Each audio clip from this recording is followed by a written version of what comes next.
Man, lighting really does make a difference, doesn't it? Thankfully, we're going to discuss that today.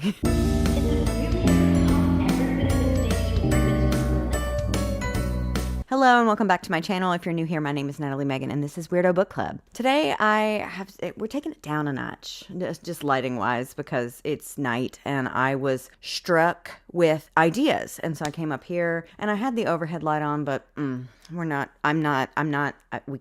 I refuse. So we're just doing a little soft mood lighting and we're going to discuss kind of a crash course in content creation. I've had a lot of people ask me things over the years that I've been doing this, questions about how to get started, how to set things up, how to figure out where you belong and what your thing is, how to schedule your content. Do you schedule your content? How to make a script? Do you need a script? All kinds of things, just content creation. So I figured I would give you a little crash course, 411 info dump today, whenever you're watching this. Hello, how are you? My qualifications are that I'm not qualified, so you don't have to listen to me. This is just personal insight into something that I've been doing for close to a decade now. The YouTube is new. The booktube, the bookish content, that's relatively new. That's 3-ish years I've been doing that. But I have been creating content and building community and an audience online since about 2016. So yeah, we're coming up on a decade. Wow, go me. Go us, really. This is a group effort for sure. So I'm going to kind of wrangle all the stuff that I've learned over the years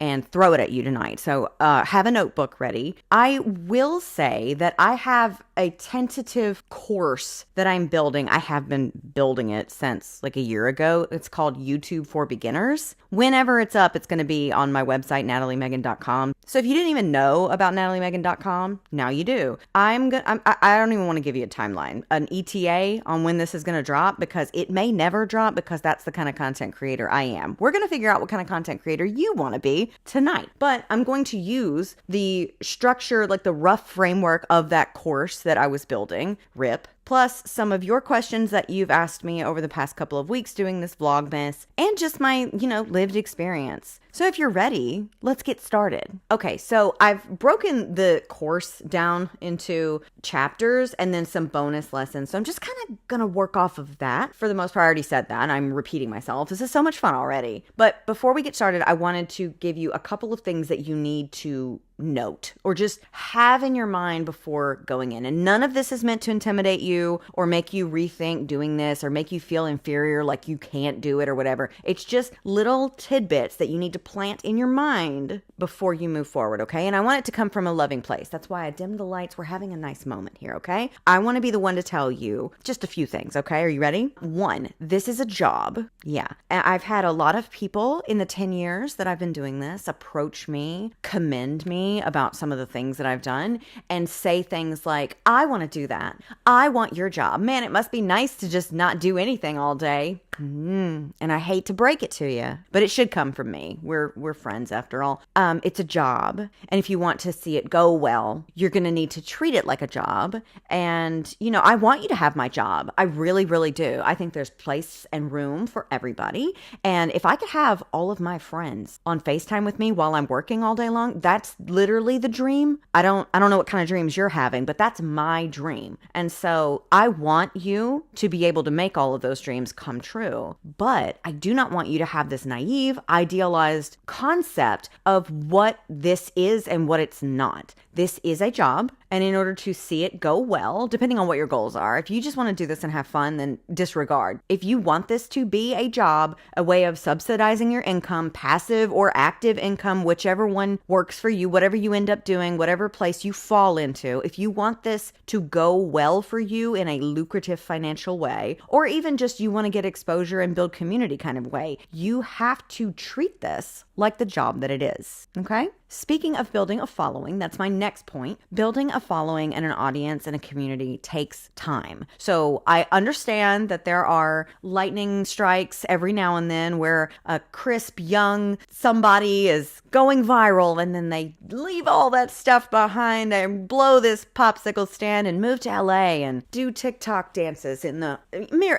I know that does happen and we've seen it happen. However, that's the exception, not the rule. That is a rare thing that happens audience to maybe this many people when there are this many people online, okay? So I don't want you to put all your eggs in that basket, that you're going to pop on and, I don't know, look decent and somebody is going to just, and it's going to just pop off, okay? The hard work is rewarded over time. I have gone viral a couple of times. I'm not in any sort of a consistent kind of a way, but the consistency comes from me back here whenever I choose to keep moving forward, keep making content, keep pushing it out. And I do it so sporadically. Like, I know that there are like strategists out there that literally work in these fields and they tell you like post this many times a day, this many times on this, cross post on all your platforms, blah, blah, blah, blah, blah. I know. And maybe that's true. I'm a little too chaotic for all of that. And so this is me. Hi, welcome to the show. I just want you to know that it takes time, okay? Your people will find you. It just might take a little time. And in the meantime, you have to keep going and keep posting. It takes time to build the audience and the community and the base that you're trying to build. And I'd love for you to go viral, but even when you do go viral, unless you are a 20-something with no responsibilities and you can just fuck off to LA and try your luck out there with Matt Rife and whatever, I don't really know that it's going to work out that way. It's fun to go viral. It's helpful, but I don't want you to bank on that. I would rather you value consistency and knowing that every good thing takes time, okay? Speaking of good things, next, you need to be authentic. People can tell when you aren't. And it's not a sustainable method of reaching people and keeping and cultivating the community and the audience that you want in order to have a career. If this is a job that you want, right? That's one of your goals. If you want it to be a job, not being authentic to who you are is not a sustainable marketing plan. You will burn out. You will lose your passion for it. You will lose yourself along the way, and it just won't go very well. Show up in a way that is authentic to who you are. When you do that, your audience will find you and stick around because they will genuinely like what you're bringing to the table, and they will be able to see that authenticity coming through. On that one, this is a little bit of an asterisk next to the be authentic, but it's also very important. And I want to reiterate that none of these little sidebar important things of note are to intimidate you or dissuade you. Everybody has room here. You have to be interesting. And that sounds mean, and it sounds bitchy, and it sounds like I'm saying it like, try being interesting. That's not what I mean, okay? That's not what I mean. But if my videos, if I got up here, I did not edit them, they were just no cuts at all, and it was just like, hey, welcome to my channel. My name's Natalie Megan, and we're going to talk about books. People have already clicked off. They're not, it's just, you have to be interesting. You have to connect with your audience through the pixels on their phone. You have to talk and find your way and all this other stuff. And we're going to get into all of that, but you have to first, at the base, you have to be interesting. Now, there are some people who can just be pretty. You can just show up, be pretty, but you shouldn't compare yourself to me. See how interesting I am? Wow. Okay. But seriously, there are people who can show up and they're just pretty. They do the bare minimum. The thing that screams to the front of my mind is that girl that had that, this rose up, and all she did was, that's real cute that you can squinch your nose. Addison Rae did that too. That's precious. I'm 37 and that's not reality. It's just not. There are also like men who will just have a beard and hold a book. 20,000 followers right off the bat. But I can't get into that today, okay? My blood pressure just simply won't allow me to stay there. So those are the little tidbits that I wanted you to have up front. And I will end it on one that's kind of helpful and kind of calms down, dilutes all the other ones. Because like I said, I don't want them to deter you, or dissuade you, or scare you. So I'm going to tell you that if you want to do this and you're serious about it, you already have everything you need to do it. Isn't that great? Okay, great. So let's move on to the first chapter of my lesson course thing that I was building. It's called Getting Started. Okay, so lesson 1 in this whole whatever the heck this is goals. Okay. Goals and brainstorming. You need to figure out what your goals are and you brainstorm ways to bring them to life. So when I say goals, I mean basic bare bones questions you need to ask yourself, like, do I want this to be a job where I make money? Do I want this to just be something that's mine, that I do for fun,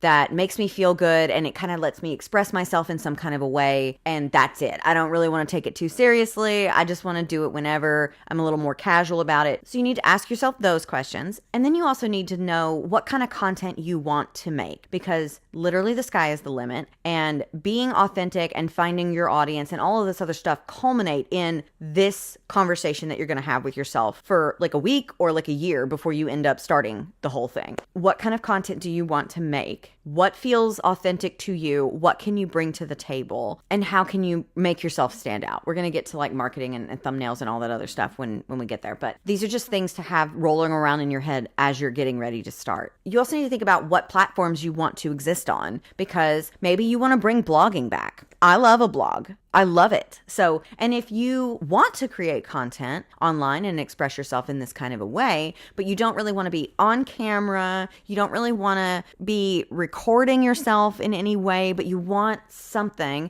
blogging might be it. Or if you do want to be online, a little bit more involved than just like writing, which don't get me wrong, writing is a beast all its own. But if you want to do like writing, like short form writing that accompany pictures, maybe Instagram is a better place for you. Maybe you can just have that be a part of the blog too. Or if you want to be in front of the camera talking, do you want to make short videos or long form videos? Which ones do you think you could feasibly do without causing yourself to burn out before you even get started? Do you want to do a blend of all three of those things? Do you also want to add podcasting in there? Like there's so many things that you can do, and it helps for you to kind of figure it out, because when we were starting the book club specifically, I know Hannah, she has a full-time job, so she can't do as much as I'm capable of doing. And so she found her little pocket where she exists in said book club. Like she runs our Discord, she posts updates, she helps facilitate and organize the meetings. Like she does that, and she does it super well. But from the very beginning, she was very upfront with me about, I do not want to be on camera. If you want me to do a guest spot on the podcast, I'll do that. I don't want to be on camera. I'll post on Instagram, but I don't really want to be on camera doing TikToks or anything like that. And I was like, cool, that's fine. And it's important for you to know what you're comfortable with and what you want to do and what you don't want to do, because each form of content creation requires a little bit of research and knowing what you're getting into before you slip in there, because you can't just show up and not know what you're doing and expect it to go well. So you need to be thinking about those things. Another way of whittling it down and kind of helping you figure it out is think about the kind of content that you consume. Where are you consuming it? Which platform do you spend the most time on? What kind of content creators do you watch the most? What is it that they provide you that you seek out and engage with more than other things, right? So for me, when I started this, I mean, we can take it back. We can take it back to when I started doing art. I started noticing that people were making and sharing art on Instagram around 2015. This was like the girl boss era, okay? God, bear with me. And I'd always been like dabbling in blogging and wanting to do all of this stuff. And I loved Vine. God, I wasn't very good at Vine. Well, I wasn't very popular at Vine. I loved doing Vines, but I loved being online. Ever since the first Dell computer came into my home and I heard that static dial-up AOL sound, I wanted to be online. And my MySpace, my Facebook, and then current day, my YouTube and my art business, like I've wanted to be online in some sort of way. I just really enjoyed it, and it made me feel, I don't know, it just made me feel good. Like I'd found something that made sense for me. And so when I started doing the art stuff, I was on Instagram a lot. People were taking pictures of their feet,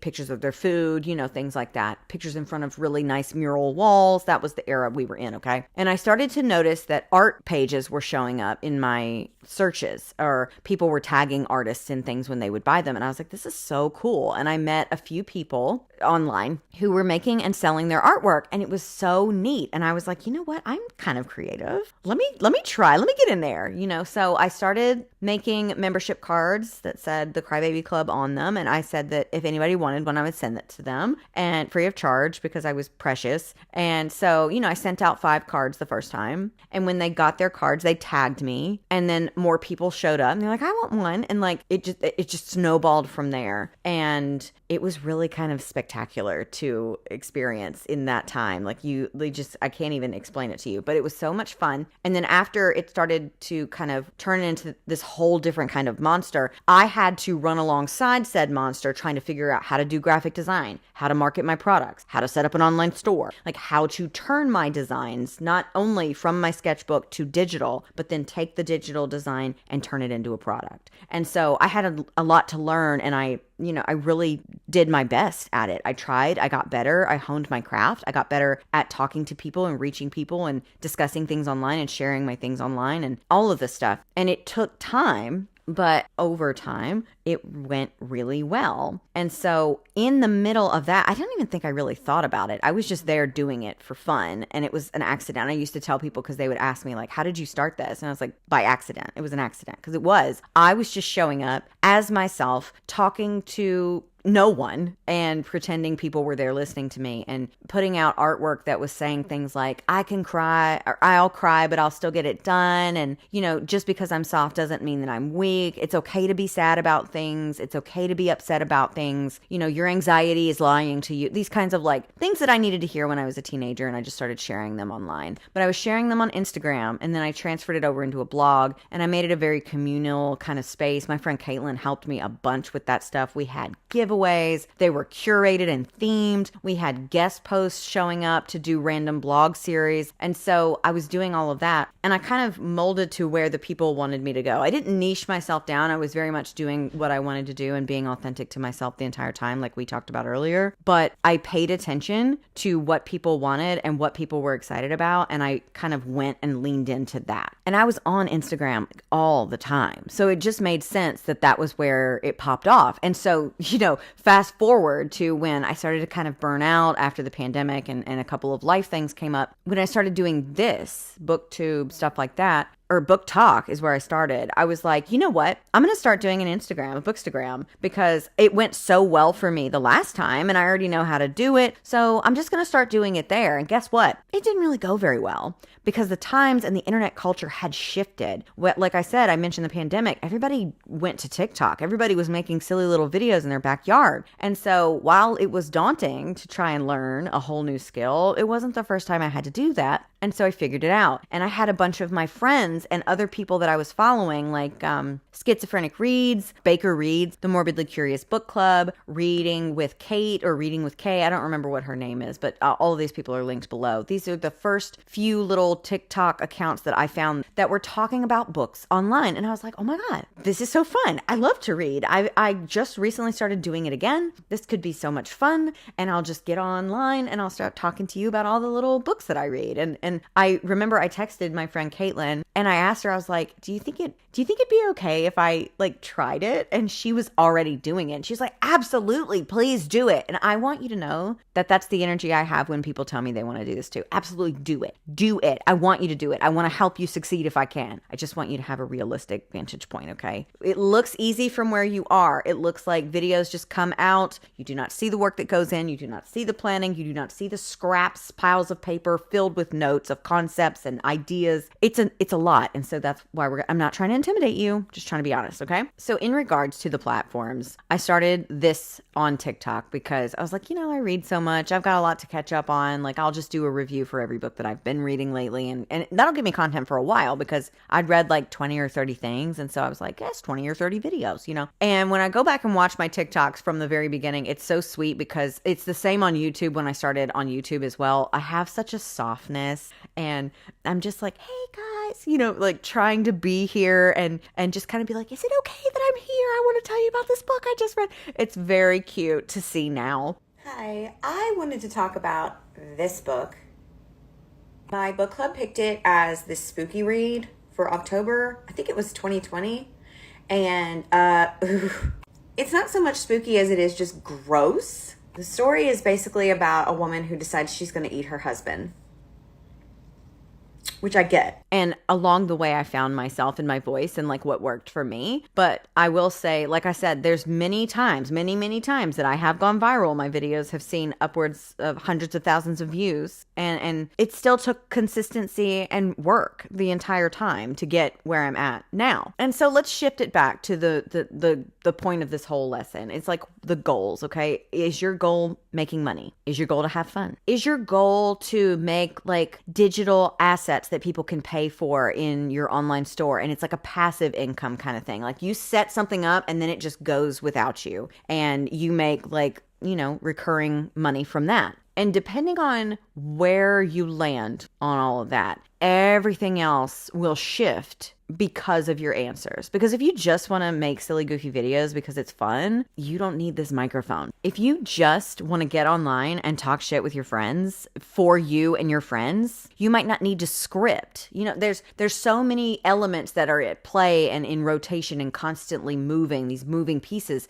that change depending on what your goals are. So I think it's important to start there, to sit down, have an honest conversation with yourself about what your goals are, where you think you would do the best, where you'd be the most comfortable sharing your content, posting your content, which platforms you're most comfortable with, what kind of content you consume and why you like it more than other things. What is it about it that makes it so alluring to you? Why do you engage with it more? And how can you embody all of those things and make your content a place that people want to come and hang out too? So next lesson is equipment. And I already did a video about this, as I said. I've linked it below. I go over all of the stuff that I use currently. I have a list of things for you to like price check and just see, and it's all very organized. And I've linked that video below and everything you need is in there. But to sum it up, if you have a phone and a way of editing your videos on your phone, like CapCut, or YouTube just put out a new app where you can edit videos in. TikTok has a built-in editor for those videos. If you have a phone with a camera, you can make these videos. You do not really need anything else to get started. Here are a couple of clips of me in my early days, and you can tell that the quality is not very good. Welcome to my booktube. My name's Natalie Megan. You may know me from several different ways. You may not know me at all, which is the more likely option. Here we go. Hello, welcome to my channel. If you haven't been here before, my name is Natalie Megan, and I am an artist and a book reviewer, and I've decided to branch out and make a YouTube. Hello, I'm Natalie Megan. This is Weirdo Book Club, and welcome back to my channel. Today, we are going to be discussing begrudgingly and regretfully The Pawn and the Puppet. When I was 19, I flunked out of college and dressed up like Britney Spears from the Slave For You video. But Skylena's out here making moves. But it got me started. It was the catalyst that led me right here, right now, talking to you. And it served as a way of like kind of lowering the stakes and the pressure and just keeping it kind of casual, while I also learned how to talk to the camera, became comfortable talking to the camera, got my footing when it came to like editing the videos and stuff. Like all of that stuff does take time. There's a learning curve. But since I started out with just like a naive, like I just want to talk about books, there was no business plan. I did not have a model in place where I had these milestones I had to hit. I was just having a good time. And so again, if all you want to do is like express yourself in some sort of a way and have fun, you don't have to invest in a whole bunch of equipment. But if you are interested in all of the equipment that I use and what I would recommend, the video where I talk about equipment in depth is linked below. So after you've figured out what your goals are, what kind of content creator you want to be, where you will be creating most of your content and all of that, plus kind of started playing around with that content with the equipment that you already have at your disposal, the next thing that I would recommend is like setting the scene.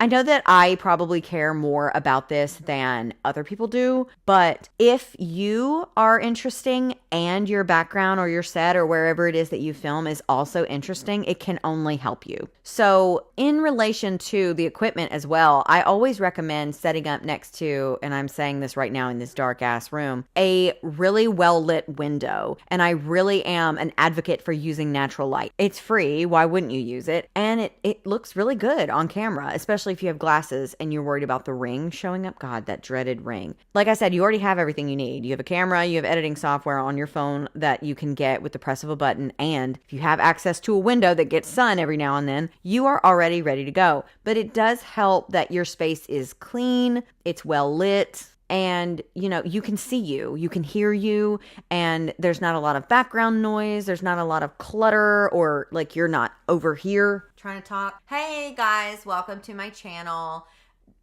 Hey, you don't want that. You want to be well lit, well framed. You want to, kind of put some thought into it. You don't have to get a giant bow. Okay. I'm not telling you to go out and ask your friend Whitney, who runs a little cute little art and vintage store in Memphis on Broad Avenue, when she's done with her big display bow that she had in her store, if you could buy it for $50. Okay. I'm not saying that you have to do that. I'm just saying that when you set your camera up and you back up and you see yourself in it, you need to be mindful of your surroundings. Okay, now that we've gotten all of that stuff out of the way, we move into chapter 2, which is getting comfortable. Okay, we're getting cozy. The lessons in this chapter are looking at yourself, talking to yourself, presenting yourself. Okay, so the first lesson, the summary says, we were never meant to see ourselves as much as we do. So how do we get comfortable with it? Lesson 2, talking to yourself, making it seem natural even when you are talking to no one, essentially. And lesson 3, presenting yourself, combining the other 2 lessons and forming an online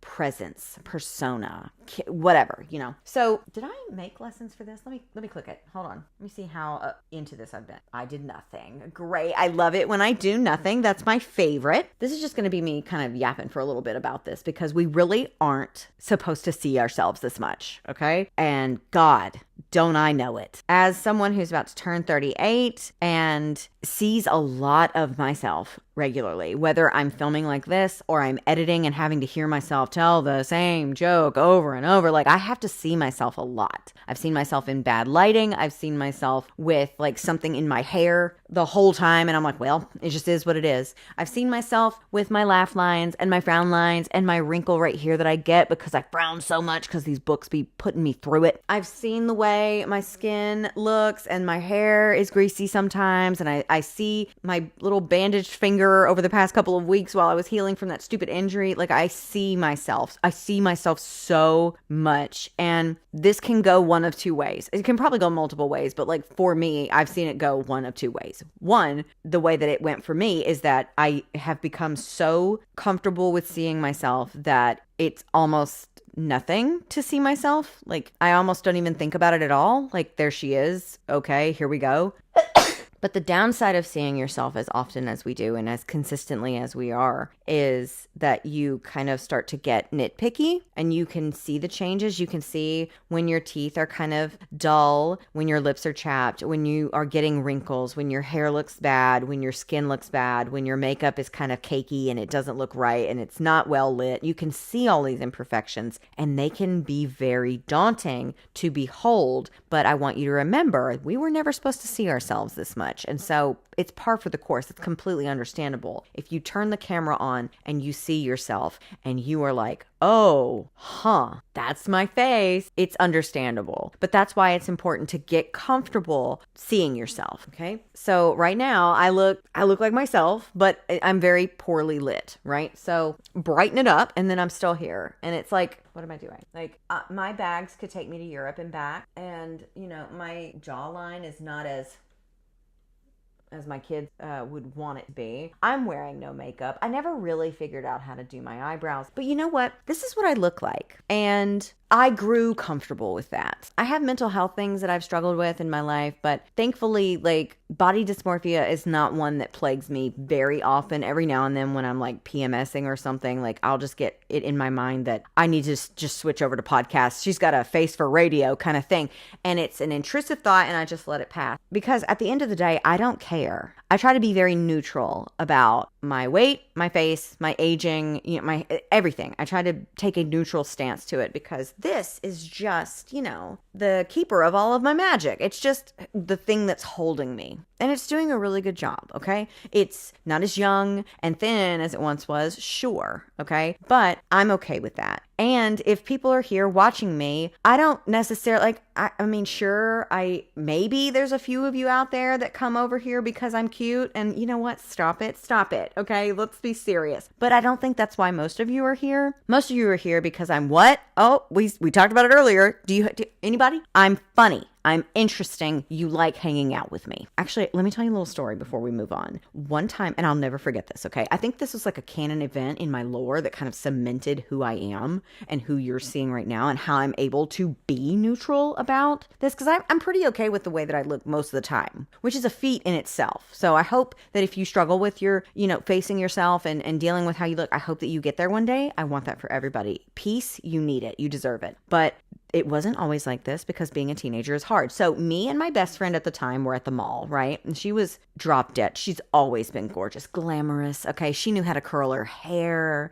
She knew how to put eyeliner on. She always had a really cute bag, jewelry. Like I cannot stress this enough. I was raised by tomboys. Okay. I played softball since I was 4 years old. My mom one day got tired of fixing my hair, so she gave me a bowl cut. I'm not fucking kidding you. Okay. I was like 8 years old. I was not glamorous in this way. I didn't have jewelry, okay? And if I had it, I didn't wear it because I was in the woods. I was in the woods. I was on the go-kart. I was on the four-wheeler. I was fishing, okay? I didn't have time for any of that. But I appreciated it when I saw it. And my best friend at the time, beautiful. She always was. And she was so funny and she was so fun. She was also a little shy. Not around me, of course. We were best friends. But she was shy whenever we were anywhere else. And I was the one that was a little more talkative and more outgoing. And so we're at the mall. We're 13, 14 years old, okay? Peak mall time, okay? You can't even imagine it. And we're there and we meet these two boys who are around our age and they're super cute. I couldn't for the life of me tell you what they looked like. I don't remember. Not important. Why would a man be there? But anyway, we met them and we're talking to them. There's two of them. There's two of us. Perfect, right? We exchange numbers. So when we get home, one of us calls one of us and then that one calls another one and that one calls another one. We had a 3-way, 4-way, everybody into the phone call, right? And while we're on the phone being teenage girls and boys, we just casually, we just were curious, like which one of us did you like? Like, did you have one of us that you liked? Like one of you with one of us, kind of Mary-Kate and Ashley style. Which one of you for which one of us? Kind of, God, kids are so, ugh. And bless their little hearts, they answered my questions. And I will never forget that they said this. They said, well, we had a lot more fun talking to you. You're like really fun to talk to and get to know and stuff. But she's much prettier.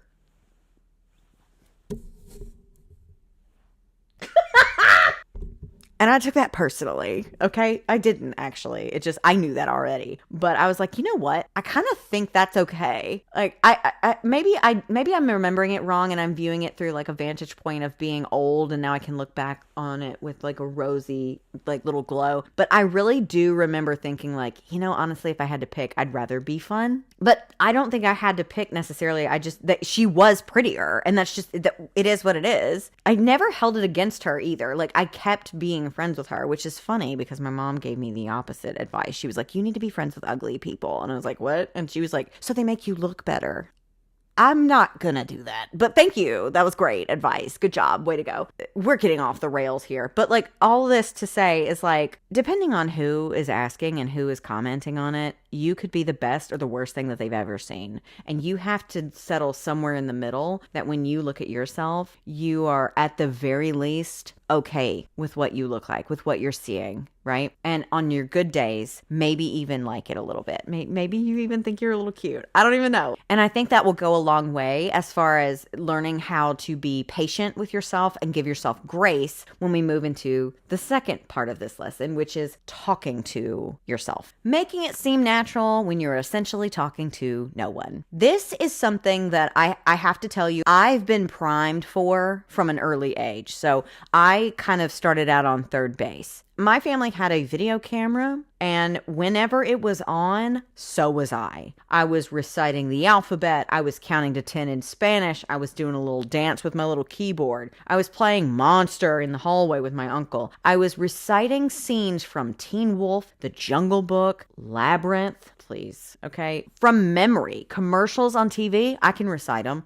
Musical numbers from a Disney movie, I got you. Say less. I was like 3, okay? And my mom would prompt me to do all of these things and I would do them. So I got really good at talking to myself, like second nature. It wasn't even difficult. Then in high school, I had a video camera and I used to bring it around with me to all my shenanigans. So like I'd record myself listening to music and dancing. I'd record myself talking about the clothes I got at the mall. These were videos for no one. We did not have the internet. We could not put these online. I would film me and my friends being silly and having a good time together.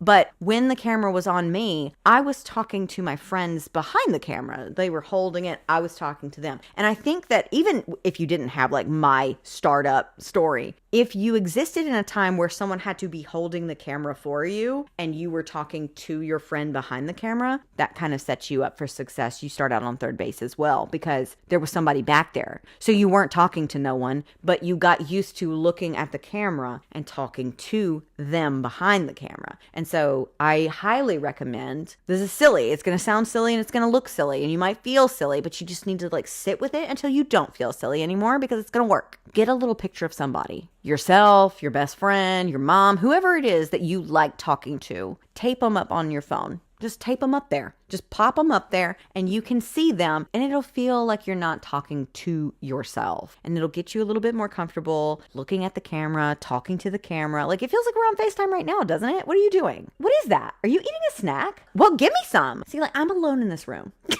No one's back here. It's just me. But I got comfortable talking to myself. And that's another thing too. Like my husband has said in passing before too. He's like, man, I wish I could stay home and work like you do. And I'm like, you can. Just find one of your hobbies. He's got so many hobbies. Like find one of your hobbies and just start talking about it. And he looks me dead in my eyes. And he's like, literally not everybody can do that. And I was like, what do you mean? It did not compute. And so he just carried on. Like literally, this is a skill you have and not everybody has it. And I was like, oh, that seems silly because I have a very, I can do anything if I set my mind to it kind of attitude. And maybe it's part delusion. Maybe it's all delusion. But who's to say? Here I am. I'm talking to you. But until he said that, I did not think about it. I really didn't, especially because there's a lot of edits that go into these videos on the days that I just don't have whatever's going on here, like the flow. It doesn't feel right. I can't get my words to come out correctly. I keep getting like stumbling over my words and sounding like an idiot, or I'm repeating myself. And a lot of editing goes into that. So I have like a system back here where if I do this, it spikes on the editing. Like when I'm in editing mode, I can see the spikes and I'm like, oh, I know that I need to cut out whatever was before this because I'm about to say it all over again. Because that's another little thing that I have started getting better at as I've been doing this more often and I've been making longer videos, is that if I don't say it right the first time, I'm just going to do it again. So for instance, let's see. Let me see if I can find something interesting. Here, let's see. Okay, here's so I'm going to read you something from Infinite Jest. And this is literally me reading it and then I'm going to say it to you like in a way that you will think that it's natural coming out of my mouth, okay? God, this is difficult. Let's find a little quote, shall we? What if sometimes,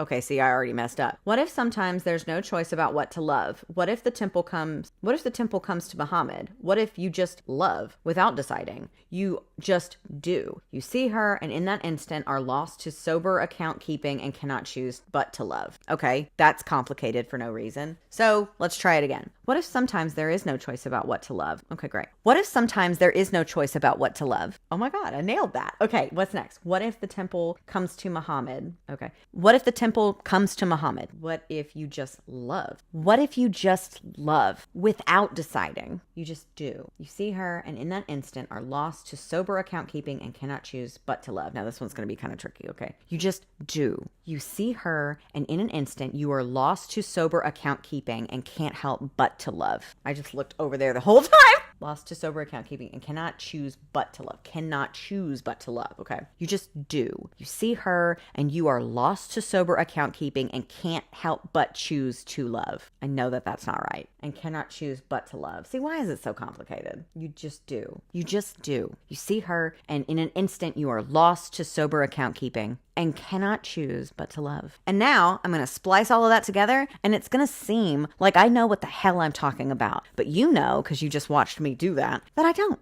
What if sometimes there is no choice about what to love? What if the temple comes to Muhammad? What if you just love? You just do. You see her, and in an instant you are lost to sober account keeping and cannot choose but to love. Ta-da! Voila! There you go. Mwah. No need to clap. Not only is this a lesson in how much editing can really carry you through, but it's a nice little exercise to just kind of know you're gonna trip up. You're gonna hiccup or burp or cough or sneeze in the middle of a sentence. You're gonna say something wrong. You're gonna misspeak. You're gonna say something twice and miss it in the editing. That happens to me a lot. You're gonna do like me, where you say something and you realize you're talking with your hands way too much, and you gotta like dial it down. Maybe put the hands under something. Maybe cross your arms. You just gotta get comfortable seeing and talking to yourself. And the more you practice, and the more little tricks that you do, like repeating a line, reading it, trying it again over and over again, taping a picture of a friend to your camera, or whatever you need to do, the more comfortable you will get, and you will have success in lesson 3, which is presenting yourself, combining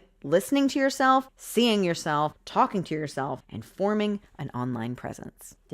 Are there any lessons for this? Did I write anything else besides that little blurb? No, that's great. Okay. I love when God, past me can really make or break some stuff. It's just whatever I was up to. I hope that whatever I was doing instead of writing all of this was more important. I hope it went well. So when I say online presence, your persona, I'm not saying to be fake. I'm not saying to craft yourself into something unrecognizable to people who know you in real life. I'm not saying put on a mask. I'm not saying do a kind of thing. I'm saying that the person that you are seeing right here, this is not how I always am. Okay. This is not the mother that my children have. This is not the wife my husband has. This is not the person that my uncle has, or my grandmother does not know. My grandmother doesn't even know this person. She doesn't really know me either, but we're not going to talk about Alzheimer's tonight. I'm not going to cry. Okay. We've been crying a lot. It's Christmas, the holidays, the emotions are running high. We're not going to cry tonight. Okay. Look at me. We're not going to do it. But I'm just a person, I don't want to be that person, but I'm not this person elsewhere. I'm just a girl. I'm just an ordinary girl. I'm sorry about that. I do talk about things that I read with my husband. My kids get my little corny jokes every now and then, and they roll their eyes and then go upstairs and don't come down until dinner's ready, But this constant on talking, gesturing, being like, see, I told you. It's not who I am. It is and it isn't. See, when I was doing the art stuff, I got a lot of people, I would meet a lot of people in my local area because, I would do markets and festivals and things like that and sell my art, my wares and my everything like that. And so I would meet a lot of people, and the person that was typing out the words and writing the cute pink pastel color paletted words about mental health and learning how to love yourself and speaking kind things to yourself out loud when your internal monologue is just being really ruthless to you. People would meet me, and I'm kind of like this. I'm kind of chaotic and I'm all over the place and I'm a yapper and whatever. And they'd be like, you're a lot different in person than I thought you would be. And I'm like, well, yeah, because that's just a part of me. That's just what I want you to see. Not in I'm hiding the rest of me kind of a way. But one, you have to protect yourself. You have to, think about longevity. And if you want your kids or your family to be able to find whatever it is that you're up to on the internet. And if you want jobs in the future, your digital footprint is a thing and they can see it. Are you going to be okay with that? What are you going to do to protect yourself? And also just the internet is forever. Yes. But it's also a ruthless wasteland, Wild West, no rules kind of place. And you want to keep pieces of yourself to yourself. You want to just really cherish who you are. And so, I show up here and this is very authentic to who I am. I am a yapper. I love to complain. I love a hate read. I'll go on and on for days. I'm never going to hate anything for no reason. But I also get really excited when I talk about things that I like. And,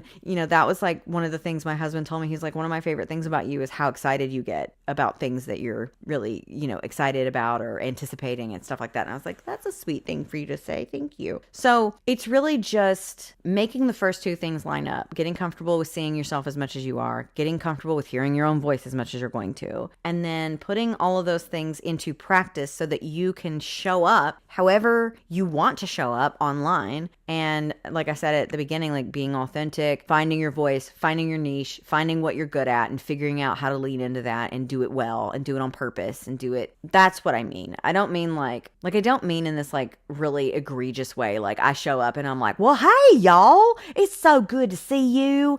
I am just loving all the interaction we've been doing during this Vlogmas. I have seen you every day for the past 2 weeks. That is crazy, but in a good way, don't you think? Like, that's a persona. That's not really me. Like, am I Southern? Yes, but that's not true. Every now and then I'll crank it up when I'm being silly, but that's not really who I am. So I don't want you to become a caricature of yourself, unless that's like what you want to do. If you want to get on here and be a theater kid, do it up, okay? I'm just saying you need to find what feels right to you that fits into your life in a way that is manageable and will not cause you to burn out or lose your way, but also feels authentic to who you are. And it doesn't feel like you're forcing anything or faking anything because people can tell. All right, next chapter, we're moving on. This is chapter 3, Getting Organized. God, I need this chapter more than any of y'all probably. Lesson 1 is finding your niche. Lesson 2 is scheduling, and lesson 3 is scripting. That may or may not be something that you have to worry about. I was talking to some of my content creator friends the other day, and a lot of them just get on here and free speak. They just articulate things well without a script. What? That's great. I'm really happy for you. But let's talk about niche, okay? You want to be able to find, like I said earlier, when you think about the content that you engage with and the things that you seek out because you like them, you want to think about that when you're figuring out what you want to do. But you don't want to copy someone. You don't want to take someone else's content and recycle it and make it your own. But you do want to find a pocket where you fit and a place that you feel at home in. So, for instance, my niche is not musical instruments. You know why? I don't know how to play any of them. I mean, I did play clarinet in the band in middle school. I'm very Squidward about that. But I couldn't, if you gave me one right now, I couldn't play it. I don't remember anything about it. And I tried to teach myself how to play guitar once, and it pissed me off because my fingers wouldn't do what I told them to, so I quit. So I'm not going to get on here and act like I know what the hell I'm talking about with a Fender Stratocaster 1007. I don't even know what the hell I just said. I think I made that up. I know a Fender Stratocaster because I think I heard about that on Wayne's World, but that's about as far as it goes. And my husband, you can't see it. There's like 50 guitars in here, okay? He loves musical instruments. We've got a drum set. Where is it? Where the hell did the drum set go? I know we have one. There it is. Oh, and I have a guitar. Where's my guitar? It's purely decorative. I do not know how to play it. Haven't tuned it. Don't know how. So me getting on here and acting like I have any kind of clue what I'm talking about is not only insincere and disrespectful to the audience that you're trying to build, but you're just lying to people. And I've had about enough of that. I know that I've been online for a long time, so I'm like a boomer about it, but I have seen the internet shift and take shape and the crowds move alongside it. And I am noticing a shift, and maybe this is just me and the company I keep, but intentional consumption of the media that we are presented with. I'm seeing a rise in that. I hope that it's true and not just in the little pockets that I exist in, because we're seeing a lot of media literacy problems going on and like lack of critical thinking skills. And I feel like the shift back towards mindful consumption of intentional and authentic content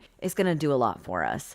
And I have started to notice that. I've noticed it in my own life. And I kind of equate it to like watching my kids grow up. Like when they were little, you know, they used to just watch the most simple little shows where there was like a sing-song backing track and bright colors and people bouncing around. And then as they continued to grow, they aged out of that because their minds were developing and they required more with the media that they were consuming. And so, you know, when I was younger and I was consuming, like, I thought Dane Cook was funny. Okay.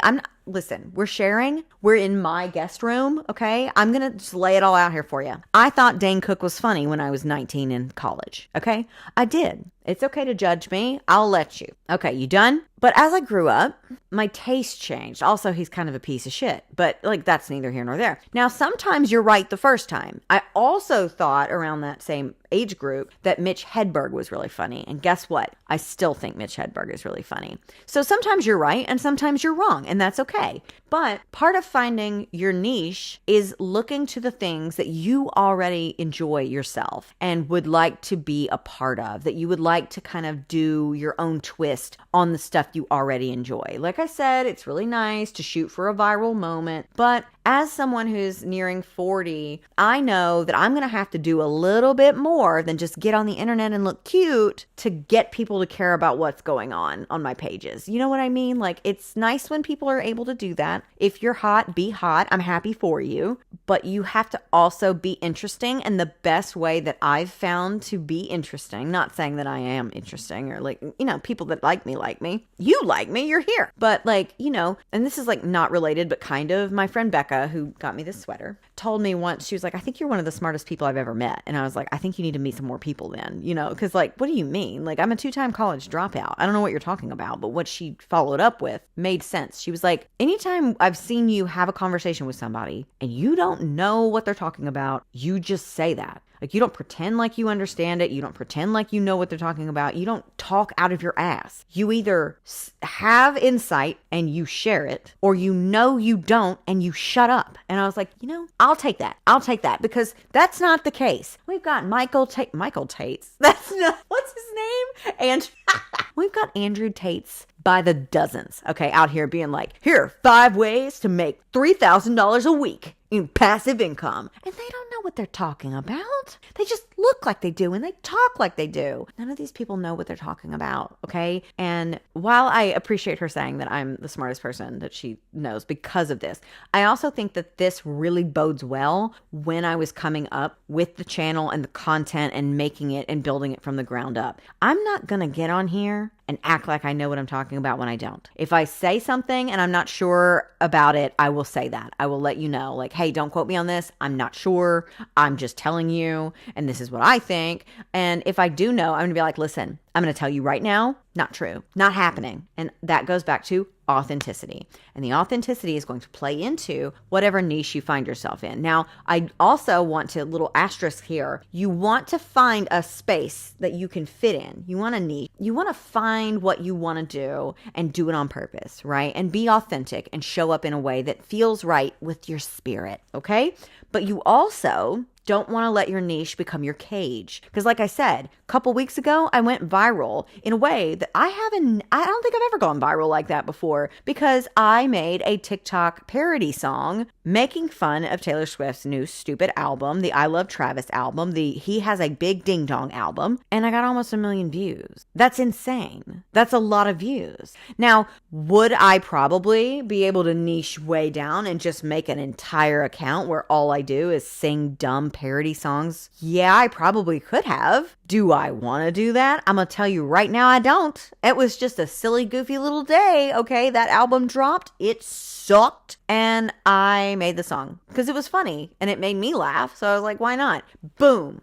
Viral. Great. I refuse to let my niche become my cage. I think, honestly, I know I brought her up already, or I think I brought her up already, and I hate to keep doing it, but the Hawk Tuah girl is a great example of this, okay? She niched down in being, like, I don't even know if she niched down. She said one funny thing once and then moved to LA or something. I think I heard that. I don't know if it's true. See how I did that there? And I don't think it went really well for her. But then on the flip side, you had Charli D'Amelio doing little silly, goofy dances to fun little TikTok sounds. And now she's on Broadway. Like, sometimes your niche is your home. Sometimes your niche is your cage, your undoing, your downfall. And you have to be careful of that, which is why I know that my niche, especially on YouTube, is hate reading terrible popular romance books. I know that. However, I like to have fun sometimes in different ways, which is like, I don't know, reading a book that I enjoy. So I can't read bad books all the time, lest I run the risk of not liking something that I've liked my whole life anymore. Like, that could make me hate reading and never do it again if I did that much. So you have to like have these boundaries in place so that your niche doesn't become your cage. You have to find what you like to do, figure out a way to do it that feels authentic to who you are and is interesting to an audience that might make them want to stick around and listen to you and hear what you have to say for 30 seconds to 3 hours, whichever format you want. But don't niche down so hard that you bury yourself in it. It's a very delicate little dance. That's another reason I'm really thankful for Vlogmas. I've been having a lot lot of fun like branching out in terms of the content that I provide here because like, don't get me wrong. Do not misunderstand me. I love hate reading this shit with you. It is so much fun. It is fun to read it. It is fun to talk shit about it. It is fun to script it. It is fun to read it to you. And it is fun to do the voices and Zayd and all this other stuff. It's fun. I have fun. It seems like you do too. Don't get me wrong. I love it. But for my sanity, I have to sprinkle in some other things. Even if they don't get a lot of views, even if there's not a lot of engagement on it, I have to do it for me, okay? I do the hate reads for us. I do the other little fun, silly stuff for me, maybe, and like 3 of y'all. Okay, I'm going to combine scheduling and scripting since I'm kind of just going off the cuff. I don't have a script, obviously. I'm doing my best. Scheduling and scripting are both kind of optional and dependent on what kind of content you want to make and what kind of content creator you want to be. Now, in theory, I love a list. I love a tentative plan. I love a calendar. I love a planner. I love a schedule. I love all of these things. But in practice, I'm a little bit more chaotic, and so is my life. Like, I have 2 children, and they are older now, so it's definitely less chaotic around here these days, thank goodness. But it's still like somebody could get sick. Somebody has a half a day because they're exempt from some of their exams. And sometimes, you have to match the energies or compensate for the lack of them in the house. Like when you live in a house with other people and you don't want to be a dickwad. Like when my husband comes home from work and I can tell that he's had a really rough day or a rough week, I cancel whatever I had planned for the rest of the day and we just spend time together. Or, when my grandma gets sick, I'm not going to do anything. So yeah, I'm going to be over there with her. And so, scheduling could help in that situation because then you'll have a back catalog of stuff that you can just plug in and go with. But I am not organized enough to be able to do that feasibly without driving myself insane. You may be different, and for that I envy you. But I do think that a schedule, like even if it's just a loose schedule, a series of events, content, concepts, ideas that you want to execute at a certain point, you just have them in a list form. They don't have to be attached to dates. I do think that it helps to have a kind of a rough idea of what you want your content to look like and how you want it to take shape. Now, scripting. Scripting is another one that's really optional. You can do anything from like a very advanced script that is every single thought. You write out every single joke, every single point of contention that you want to bring up, everything that you want to make sure not to miss, every plot hole that you notice. And obviously this is coming from me, a booktuber. So just take that in stride and plug it into however it's relevant for whatever content you're creating. But like maybe you want to be that in depth with it. I know that I am on my rant reviews, but I also have some rant reviews. They're not really rant reviews. They're like read alongs and react in real time. You've seen these vlogs on my Bindery maybe. And then there's also the occasional, like when I read Cold Sweat by Vera Valentine, I didn't have a script for that. I was reading it in real time and filming as I did. And it turned out really well, no script. But it was like 50 to 70 pages. It's not a big thing. So it's not a big project, not a lot to digest, not a lot of stuff to keep straight. And so that kind of stuff doesn't really require a script. And so maybe the stuff that you're creating doesn't require a script. But it always does help me in general to have a rough outline of how I want to start the video, what I want to be sure to say at the beginning of it, how I want to integrate, like, hey, you should join my Bindery. Don't forget to like and subscribe to the channel. Like throw it in there organically, like in the middle of it, like note in the middle of my script, like, hey, don't forget to say like and subscribe if you're having a good time.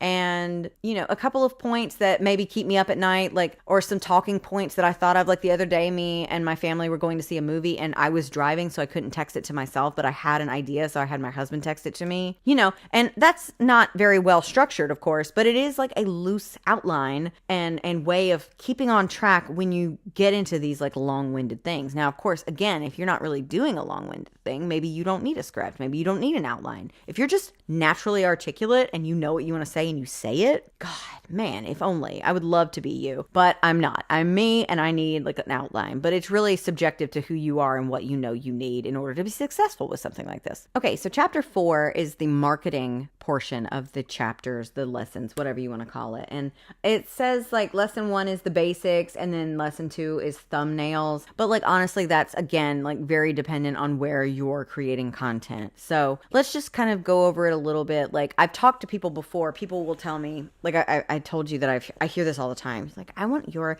job. I think I want to do this. I think I want to do that. I think I want to try to blah, blah, blah. And I'm like, cool, how can I help? And then I will give them like a rundown of everything we just talked about, plus how to create content, how to batch film or shoot or whatever it is that you have, how to schedule out your content to post on its own without you having to do anything for weeks at a time, blah, blah, blah, blah, blah. And then I have people hit me with that sounds like a lot of work. That sounds hard. Yeah, because it's a job, because it's my job. So again, if you have a goal that you want to do it for a silly, goofy little fun time and you just want to be able to express yourself in a way that you can document things as you do them, fine. That's fine. And it's going to be really fun. And let me know when you start it because I want to have fun too. But if you have more goals beyond that and you would like for this to turn into some sort of financial thing, like it's a job or, just casual way that money comes in, then you should know how to market yourself. And that is kind of a large chunk of how this will go. Because again, I say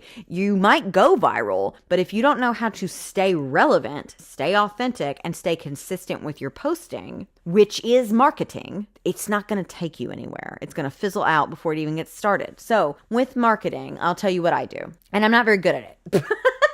My qualifications are, I'm not very good at this. But I was really good. I was looking back through Crybaby stuff. That was what my art stuff was called. And man, I was posting multiple times a day. I was just out here yapping, running my mouth. I was saying, sign up here, go here, do this, do that. And I get real tripped up now when I'm like, hey, join my bindery. Hey, join my Patreon. If you like what I'm doing here and want to throw a couple bucks at me, do it.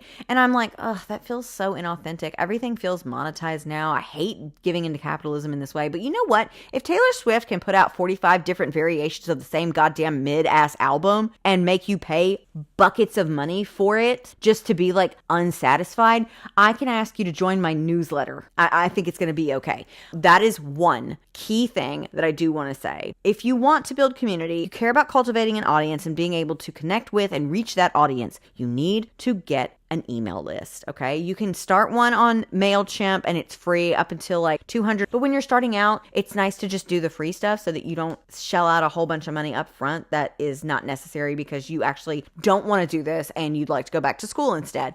You don't want to spend money if you don't have to. I have a Substack. I don't use it now. I've transferred most of my content over to my bindery, which operates as a newsletter and an email list in itself. But when I started my Substack and my book club, I had everybody sign up via email. And that way, if you remember the TikTok ban that was 16 minutes of shit, right? Yeah, you remember. When something like that goes down, because if you spend all of your time focusing in on one platform and then the platform gets taken away by a fascist regime, even if it was just for 16 minutes, you're left feeling like you're going to lose a large chunk of your audience. And I'm going to tell you right now, you would, because that's happened to me multiple times. Not with a TikTok ban or anything, but when I've moved from, I've hosted the book club specifically on several different book clubbing kind of sites. Fable being the most recent one. And when I found out that they were using generative AI to do some of their stuff, I left because I'm not about that. But each time I moved, I had to essentially start over from scratch because I think at one time we had about 3,000 members in the book club. That's a lot of people. We currently have around 700. And we moved from Fable a year ago, it feels like. And we host exclusively on Discord now. But you want to have the email list because regardless of where you go, you can bring the email. You can export the email list with you and take it with you. You want to encourage people to go and sign up there because you don't want to miss out on a large portion of your audience if and when something stupid happens. MySpace is, it's there, but it's gone, right? And Facebook sucks. And YouTube specifically is very difficult to connect with your audience on because you can't at people in comments and stuff. You can't, you don't have their contact information unless it's provided on their profiles. It's very difficult to connect with people. So even if I wanted to do a giveaway on YouTube, which is something that you may want to consider, do I want to do giveaways? And if the answer is yes, you're going to want that email list. list, that secondary point of contact for when Instagram, YouTube, TikTok, Blue Sky, X, whatever the hell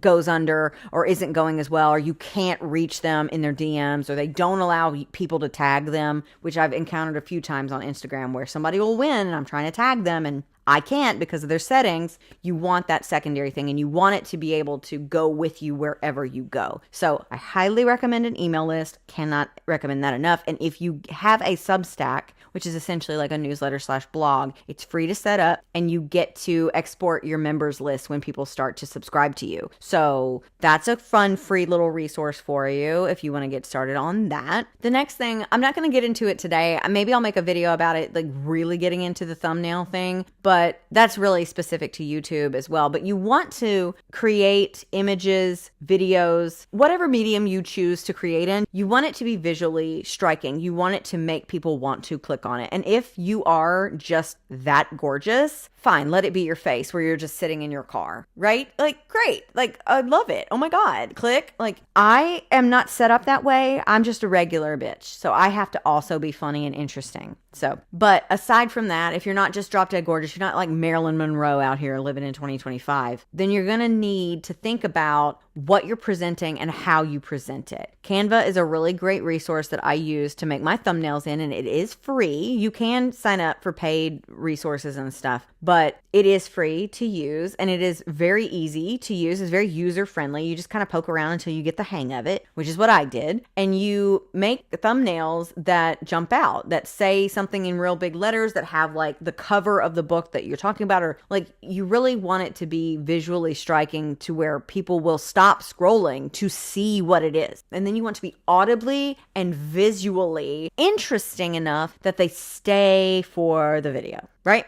It's a perfect storm of all of these things coming together. And on TikTok, they used to have it where on your feed, the video would move like in a boomerang kind of style. I don't really think they do that anymore, or they do, and my phone is just too old to keep up with it. But now I don't think about my TikTok stuff. I just be posting it because even though it was the first place that I started doing book content on, and it was the first place that I went a little viral and got a big following, it now kind of solely exists for me to kind of talk about what's going on YouTube, because YouTube is where most of my energy goes. And like I said, when you are starting out and you're like, well, I think I want to do this, or I want to be on here, this is the place I want to post mostly, you're going to find that your audience will kind of tell you where you need to be. And then you can kind of adjust along the way. So don't feel, this is a lot of information, okay? So I'm going to wrap it up for you real quick so I can go to bed. I don't want you to feel overwhelmed. I'm sure you are, because I just threw a lot of stuff at you, okay? So let's come down together, okay? Let's take a deep breath.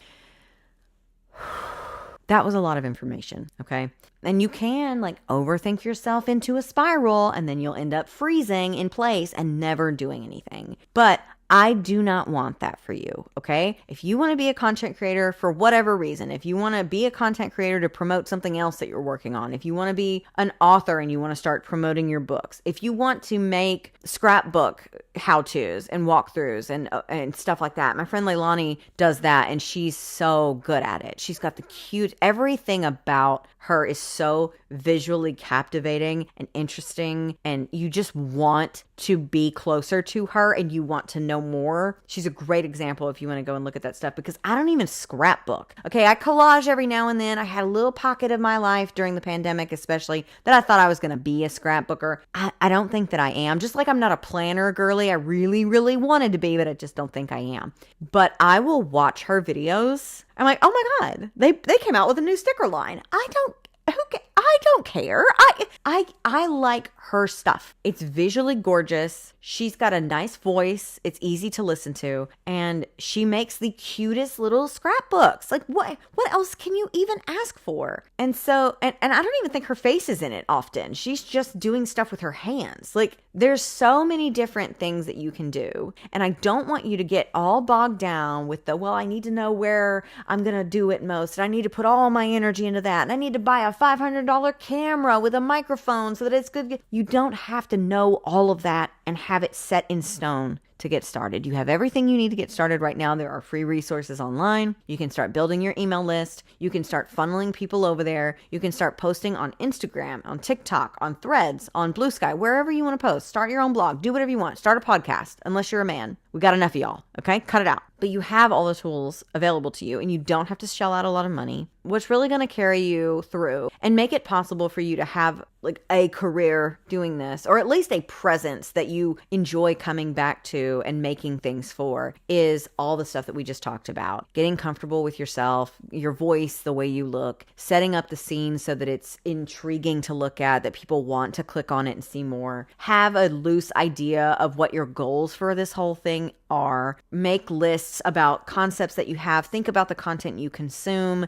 and you engage with more than other content. What is it about them that you like so much? How can you make this work for you? What are they doing that appeals to you and why? And what can you offer that would appeal to other people? Are you interesting? Are you funny? Are you well read? Do you have a very deep well of knowledge about a specific thing? Do you like to try restaurants around your area? Do you like to go to like social functions and try to find your people? Are you new to the city and you're exploring around and trying to find like places that you become a regular at? Do you like to do like coffee stuff? Are you like a coffee connoisseur? Or do you like trying different fun drinks? Do you build Legos? You could just like build Legos and let people watch you build. There's so many things that you can do. And there's so many ways to do it successfully that really the only problem of getting started is that you're going to talk yourself out of it. And I don't want you to. You have everything that you need. There are free resources available to you. And I believe in you. I think that there is a space for everybody to be on here. And if you're interesting, please God be interesting. And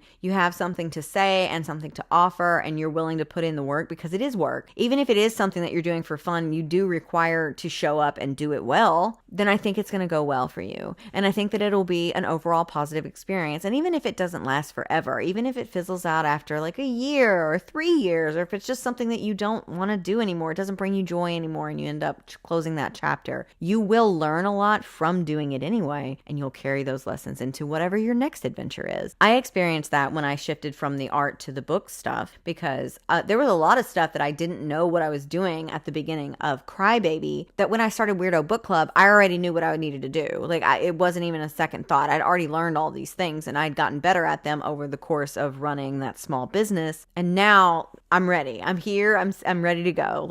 But again, I want you to know that you can do it. You will talk yourself out of it. You'll think that you're not good at it. It'll take you a little hiccups a couple of times, but each time you do it, you're going to get better at it. And the more you do it, the more comfortable you will get and the more confident you will get. And the easier it will be to sort of find yourself along the way and have people find you. This was well and truly a vlog. I just rambled on for an hour or so about content creation and all of this other stuff. Wow, she can do it. Oh my gosh. I mean, I'm not going to anymore, but I mean, I did also do the same thing with the Taylor Swift video, which that went really well, but I was in such a bad mood. It seems like when I'm in a bad mood, I do some of my best work. I don't know how to feel about that, but you know what? I'll take it. Anyway, I hope this was helpful. I hope it doesn't feel like I was just droning on and you tuned me out like Charlie Brown's teacher. Thumbnails. Authenticity. I hope that it was helpful. I hope that you got a couple of things out of this. At least some food for thought to sit and sift around in your brain and just kind of decide where you want to go from here. Really, you are the only one who's in your way. And another thing that I need you to know, you're never going to be ready to start.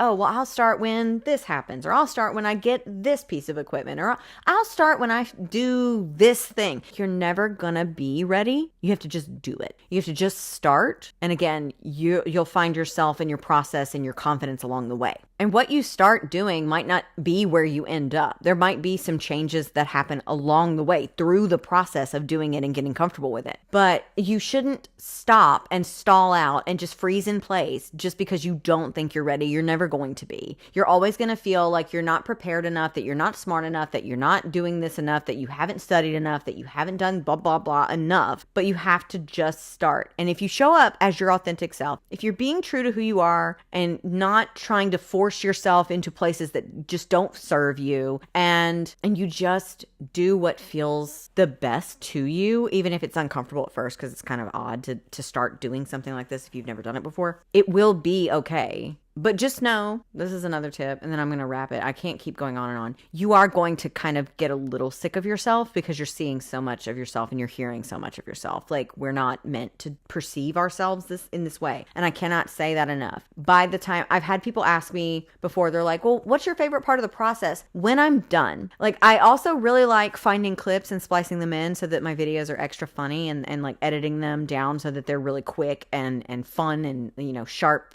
from one thing to another. Good flow. But by the end of reading the terrible book, scripting for the terrible book, copy and pasting excerpts from the terrible book, putting it in a script so that I can rant about the terrible book, filming the review, which requires me reading the script, which is basically just rereading the book all over again, seeing myself say stupid things or misspeak words or mispronounce things and get all tongue-tied and look like an idiot, spill stuff in the middle of filming, sneeze, all this other stuff, and then sitting down, importing the footage into the editing software and having to listen to myself do it all over again. My favorite part is the end result where I get to give it to you, where I get to show it to you. That's my favorite part, because by then I'm so freaking sick of myself.